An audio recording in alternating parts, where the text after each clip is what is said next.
77 আর এই গিয়ে 78। মোটে 78। এর চেয়ে বেশি তো নবাবের দেহরক্ষীর কাছে থাকে। দূর দূর দূর দূর, অনেকদিন মহারাজকে হাত করে মোহর নেওয়া হয়নি।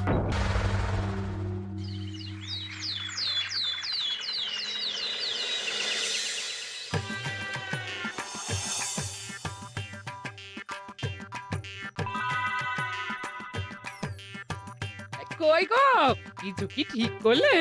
রাজকুমারের জন্মদিনে কি উপহার দেবে? হ্যাঁ গো, পেয়েছি, এই দেখো। উমা, এই যে তোমার ছোটবেলা সোনার আংটিখানা। হ্যাঁ গিন্নি, ঠিক ধরেছ। যেটুকু যা গয়না ছিল সবই তো দেওয়া হয়ে গেছে, নহে বিক্রি হয়েছে। আর তো কাউকে কিছু দেওয়ার নেই, তাই ভাবলাম এটাই উপহারে দিই। সে ভালো ভেবেছো। বেশ, আসি তাহলে, ওদিকে সবার দেরি হয়ে যাচ্ছে গিন্নি।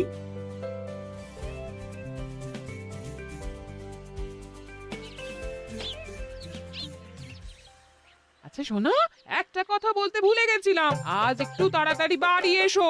শাড়িওয়ালাকে আসতে বলেছি দুপুরে। আবার শাড়িওয়ালা কেন? আরে তুমি ভুলে গেলে, সামনে আমার মন্দির বিয়ে, তার জন্য নতুন শাড়ি লাগবে না গো। একমাত্র বড় মাসির মেয়ে বলে কথা। বুঝলাম, তো ওই একটা শাড়ির জন্য আবার আমাকে থাকতে হবে? 3টে শাড়ি উপহারের পাশাপাশি আমারও একটা শাড়ি চাই। হ্যাঁ আচ্ছা, তুমি নতুন শাড়ি নিয়ে কি করবে বলো তো? বিয়েটা তো তোমার বংশীর। বলি, সারাটা জীবন তো এই এক কাপড়ই কাটিয়ে দিলাম, কি দিয়েছো তুমি আমায়? কেন, এই নিজেকে আমার মতো স্বামী আর কোথাও পাবে? ও সব মন ভুলানো কথায় আর চিড়ে ভিজবে না, তাড়াতাড়ি আসবে বলে দিলাম। হ্যাঁ অগত্যা।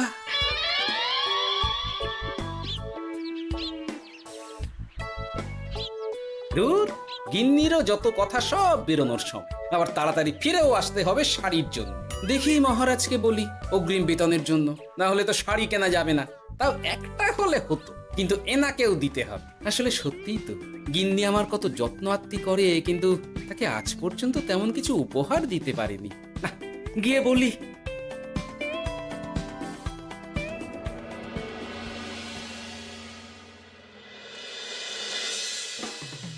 রাজকুমারের জন্মদিন উপলক্ষে যে আপনারা এত উপহার এনেছেন তার জন্য অনেক ধন্যবাদ। আপনাদের সকলের আশীর্বাদ ও ভালোবাসা আমি রাজকুমারের কাছে পৌঁছে দেব। এ আর এমন কি মহারাজ, জানেনই তো রাজকুমার আমাদের সকলের কাছে কত প্রিয়। ঠিক ঠিক। কিন্তু আমি অবাক হচ্ছি, আপনার প্রিয় গোপাল জন্মদিন ভুলে গেছে দেখে এখনো পর্যন্ত তার কোনো পাত্তাই নেই। হ্যাঁ তাই তো, গোপাল আসেনি কেন? এসে গেছি মহারাজ। তা বলি, এসে তো উদ্ধার করে দিয়েছো, আজ রাজকুমারের জন্মদিন, সে কথা কি মাথায় আছে? ক্ষমা করবেন মহারাজ, আসলে ওই রাজকুমারের উপহার আর গিন্নির আবদার এসবের জন্যই আমার দেরি হয়ে গেল আর কি।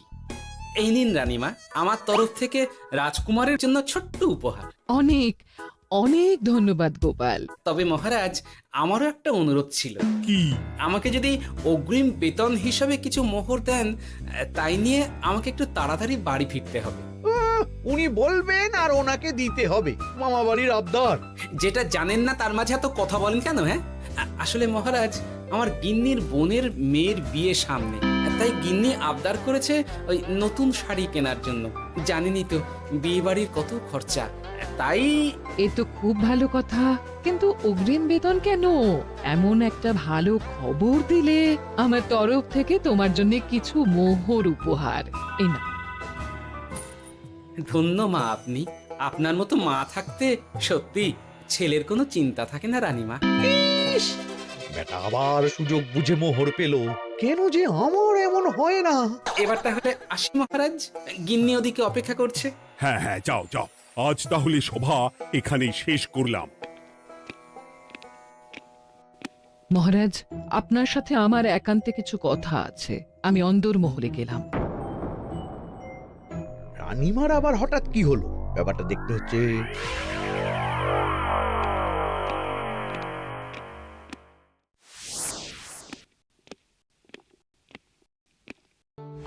আজ আমি বুঝতে পারছি আপনি আমাকে একদম ভালোবাসেন না মহারাজ। ও কি কথা বলছো রানী? একদম ঠিক বলছি। নিজের গিন্নির আবদার মেটানোর জন্য গোপাল কত ভাবে, নতুন শাড়ি কিনে দেবার জন্য অগ্রিম বেতন অব্দি চাইলো, আর আপনি? আমি তো রাজা, আমি কেন বেতন চাইবো?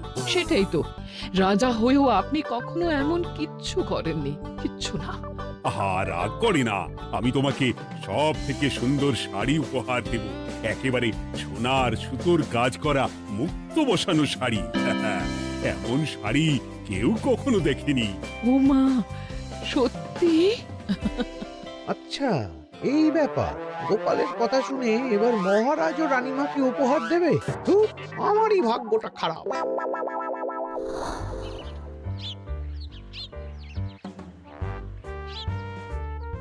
হাজার চেষ্টা করেও গোপালকে আটকানো যায় না।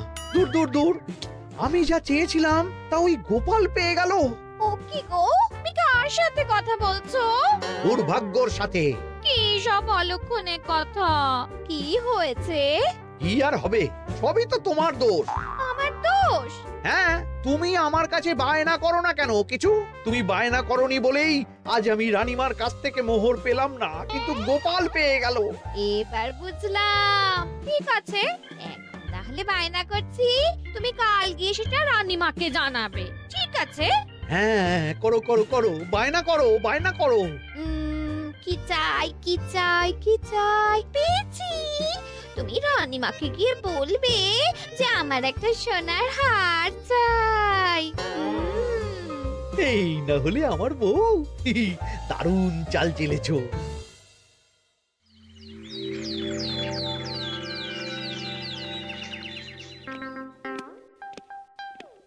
কি গো মন্ত্রী, আজ যে তুমি দেরি করলে বড়। আগে মহারাজ, আমাকে সময় নিয়ে শোনাতে শোনাতে মন্ত্রীমশাইয়ের মনে হয় নিজেরই সময় জ্ঞান খারাপ হয়ে গেছে। তুমি থামো তো মহারাজ, আমারও খুব বড় একটা বিপদ হয়ে গেছে। একমাত্র রানীমাই আমাকে বাঁচাতে পারবেন। আমাকে একটু ওনার সাথে দেখা করার অনুমতি দিন মহারাজ। কিন্তু তোমাদের রানীমা তো এখানে নেই। আসলে জানোই তো যে কুমার অনেক দূরে থাকে, তাই গতকাল রাতেই রওনা দিয়েছে। সে কি, রানীমা নেই? এবার কি হবে আমার? কেন কেন কেন, কি হয়েছে?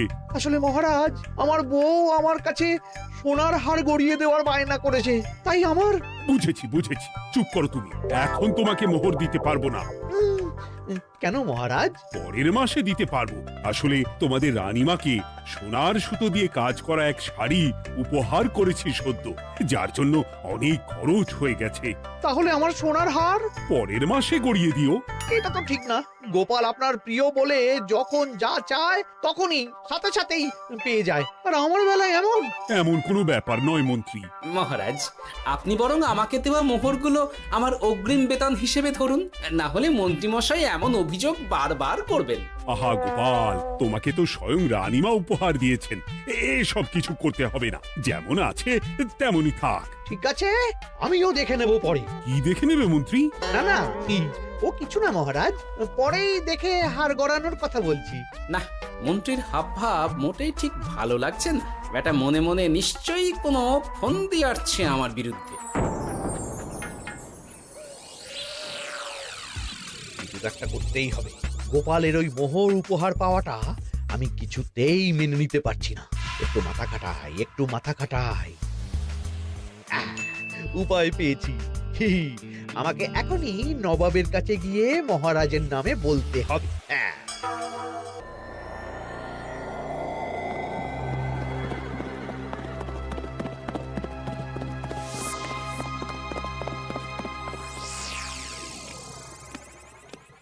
প্রণাম নবাব বাহাদুর।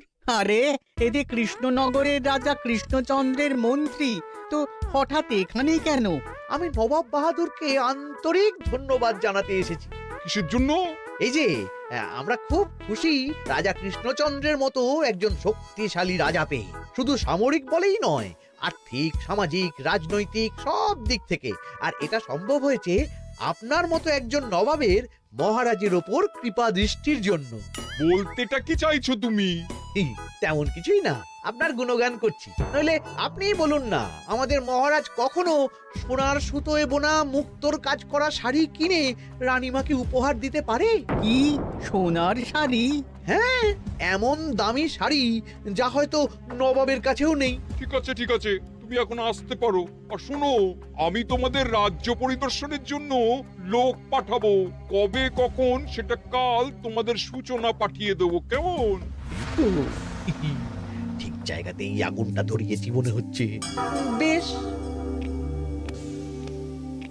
ব্যাপারটা আমার মোটেই ঠিক লাগছে না উজির। কৃষ্ণচন্দ্রর মতো এক সামান্য রাজা এত দামি শাড়ি কিনলো কি করে? কালো বাজারি করছে না তো? আমিও একই কথা ভাবছিলাম হুজুর। এক কাজ করো, কালকে কৃষ্ণনগরে খবর পাঠাও। 2 দিন পর রাজকার্য পরিদর্শনের জন্য তুমি সেখানে যাবে। সব খতিয়ে দেখবে, আর কিছু বেগতিক বা গরমিল দেখলে সেটা বাজেয়াপ্ত করে নেবে, কেমন? আর কে হুজুর?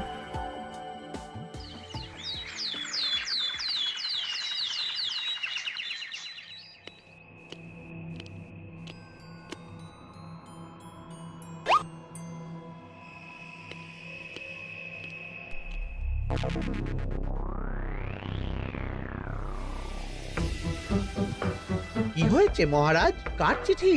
নবাবের রাজকার্য পরিদর্শনের জন্য লোক পাঠাবে 2 দিন পর। এতে চিন্তার কি আছে মহারাজ? চিন্তার বিষয় আছে। নবাব আমার রাজকোষের হিসাবও মিলিয়ে দেখতে চায়। কোনো একটা ভাবে নবাবের কানে আমার সোনার শাড়ি কেনার কথাটা চলে গেছে, তাই সন্দেহ করছে। সে কি কাণ্ড! নবাবকে তো চিনি, ভুল ধরার কোনো সুযোগ ছাড়বে না। আর চিঠিতে পরিষ্কার লিখে দিয়েছে, হিসেবের একটু এদিক ওদিক হলেই সে সব বাজেয়াপ্ত করে নেবে। হায় কপাল, এ সব হয়েছে গোপালের জন্য। অমনি শুরু করে দিলেন। আচ্ছা, আমি আবার কি করছি বলুন তো? তুমিই তো করেছো। সেদিন যদি তুমি তোমার গিন্নির শাড়ি কেনার কথাটা রানীমার কানে না তুলতে, তাহলে রানীমাও মহারাজের কাছে শাড়ির জন্য বায়না করতেন না, মহারাজও সোনার শাড়ি কিনতেন না, আর নবাবও জানতে পারতেন না। একদম ঠিক কথা বলেছ মন্ত্রী, সব দোষ তোমার গোপাল। মহারাজ, আপনি এমন বলছেন? হ্যাঁ বলছি, কারণ এটাই হয়েছে। দুশ্চিন্তায় এখন মাথা খারাপ হয়ে যাচ্ছে আমার। আমি জানি না তোমার জন্য আজ অব্দি এমন বিপদে কবে পড়েছি। এবার তোমাকেই এখান থেকে বেরোনোর উপায় বের করতে হবে।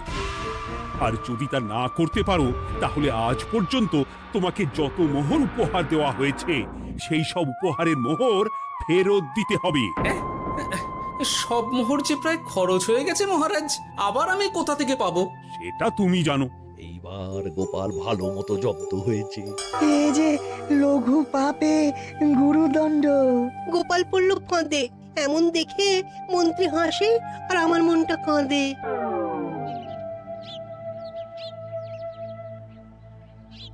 এখানে বসে কি করছো গো গিন্নি? এসে পড়েছ? ও মা, তোমার মুখটা এমন শুকনো দেখাচ্ছে কেন? আর বলো না, এই হিসেবের ঠেলায় সবকিছু বেহিসাবি হয়ে যাচ্ছে একেবারে। আচ্ছা, তুমি কি করছিলে ওই রসিদগুলো নিয়ে? দেখে হিসেব করছিলাম এই মাসে অনেক খরচ হয়েছে কিনা, সেই বুঝে পরের দিনগুলো চালাতে হবে গো। কি বললে? রসিদ দেখে হিসেব কষা? রি, এটা তোমার মাথাতেই আসেনি। ধন্যবাদ গিন্নি, আরো একবার তোমার জন্য এই যাত্রায় আমি বেঁচে যাব মনে হচ্ছে। বেঁচে যাবে কেন? কি হয়েছে? আচ্ছা, আমাকে আবার একটু রাজপ্রাসাদে যেতে হবে। আমি এলাম গিন্নি। কি যে বলে লোকটা, কিছুই বুঝতে পারি না।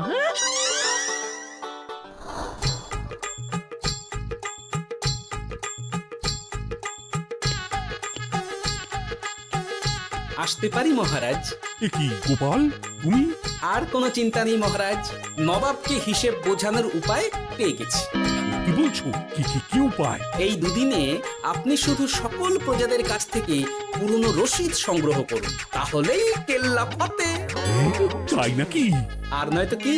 তবে এ ব্যাপারে মন্ত্রী মশাইকে কিন্তু কিচ্ছু জানতে দেওয়া যাবে না। শুধু আমি যা বলছি তাই করুন মহারাজ। সে তো বুঝলাম, কিন্তু প্রজাদের থেকে পুরনো রসিদ সংগ্রহের কথা ঘোষণা করলেই মন্ত্রী এমনিই জানতে পেরে যাবে। চিন্তা করবেন না মহারাজ, আমার কাছে এটারও উপায় আছে। আপনি শুধু খেয়াল রাখবেন যাতে এই কথা 5 কান না হয়। বাকিটা ভরসা রাখুন, কৃষ্ণনগরের একটা ঘাসও নবাব বাজেয়াপ্ত করতে পারবে না।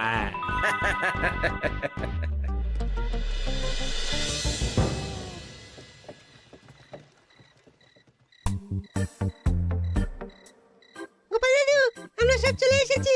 ভালো সময় এসেছিস। তোদের দাদুর ভবিষ্যৎ এখন তোদেরই হাতে। আপন করে বলছো কেন দাদু? আমরা থাকতে তোমার কিচ্ছু হবে না, শুধু বলো না কি করতে হবে। জানি তো, তোদের যেটা করতে হবে সেটা হলো সবার বাড়ি বাড়ি গিয়ে পুরনো রসিদ সংগ্রহ করতে হবে। এই ব্যাপার, এটা এমন কি?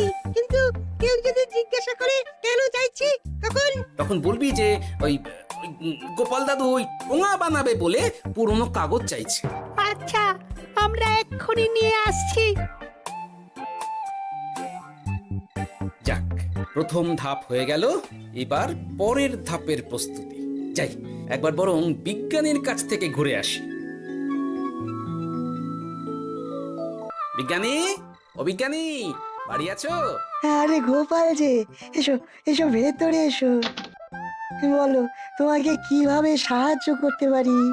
তোমার কাছে কালি মোছা যায় এমন কোনো কিছু আছে? কালি মোছার জিনিস? হ্যাঁ, একটা তরল রাসায়নিক পদার্থ আছে যেটা সব ধরনের কালি তুলে ফেলে। দাঁড়াও দিচ্ছি। অনেক ধন্যবাদ বিজ্ঞানী।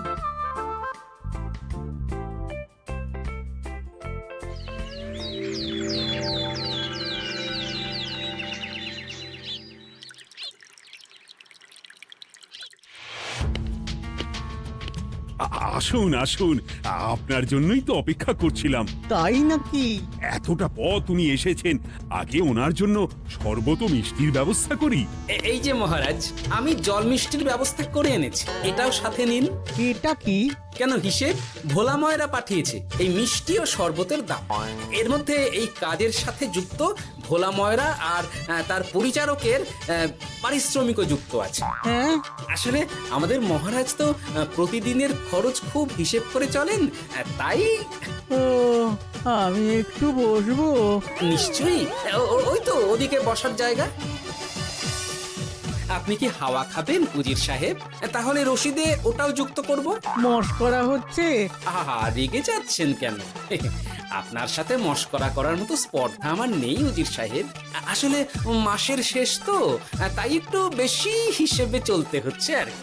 আমাকে হিসেব দেখাচ্ছ?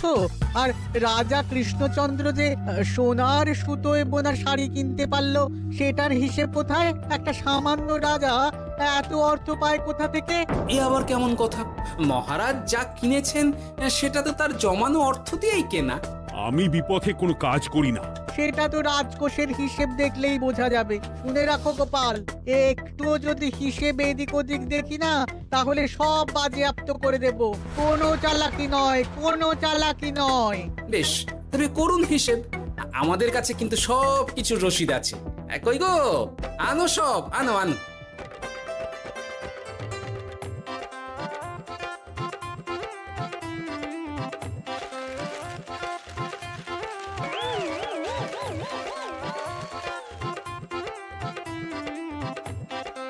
হ্যাঁ, এত রসিদ? আপনি বরং নিশ্চিন্তে হিসেব কষে নিন, আমরা আসি।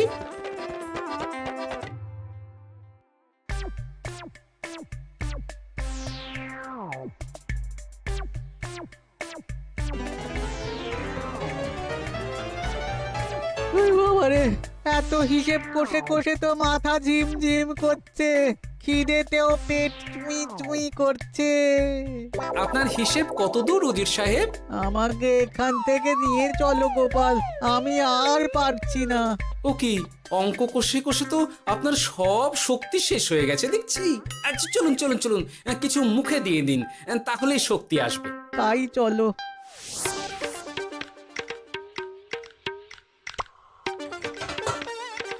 নিন, এটা হলো দুপুরের খাবার, আনাজ মশলা, এমনকি রান্নার ঠাকুরেরও পারিশ্রমিকের হিসেব। এবার আমি পাগল হয়ে যাব। আমি আর কোনো হিসেব দেখতে চাই না। সব সময় কি আর তো হিসেব নিয়ে চলা যায় নাকি? কি আর করা যাবে বলুন? হিসেবে না চললে আপনি তো মহারাজের উপার্জনের উপর সন্দেহ করবেন, আর বেশি খরচ হলেই সম্পত্তি বাজেয়াপ্ত করবেন। তাই বলে সব কিছুতেই হিসেব? কোনো একদিকে বেশি খরচ হলে বাকি দিকগুলো এভাবেই কম করে চলতে হয়। কি ঠিক বলিনি? আমি আমার ভুল বুঝতে পেরেছি গোপাল, এবার আমাকে রেহাই দাও। আসলে তোমাদের মন্ত্রী নবাবের কাছে গিয়ে তোমাদের রাজা নামে উস্কেছে। কি? মন্ত্রী এই রে খেয়েছে, এবার পালাতে হবে দেখছি। ঠিক জানতাম মোহরের জন্যই এত কিছু। তাই তো নবাব এমন করেছেন। বেশ, এবার আমি ফিরে গিয়ে নবাবকে সব জানিয়ে দিচ্ছি। সত্যি গোপাল, তোমার তুলনা হয় না। আর মন্ত্রী, আগে মহারাজ, তুমি যা করেছো তার কোনো ক্ষমা নেই। তোমার জন্যই আমার এত হয়রানি হয়েছে। ভুল হয়ে গেছে, আমাকে ক্ষমা করে দিন মহারাজ। গোপালের ওপর হিংসে করে এমন করেছি, আর হবে না। একটা সুযোগ দিন মহারাজ। হ্যাঁ মহারাজ, সুযোগ দিয়েই দিন। বেশ, তবে তোমার শাস্তি হলো রানীমাকে আমি যে সোনা শাড়ি কিনে দিয়েছি সেটার পুরো দাম তোমাকে আমায় দিতে হবে। হ্যাঁ?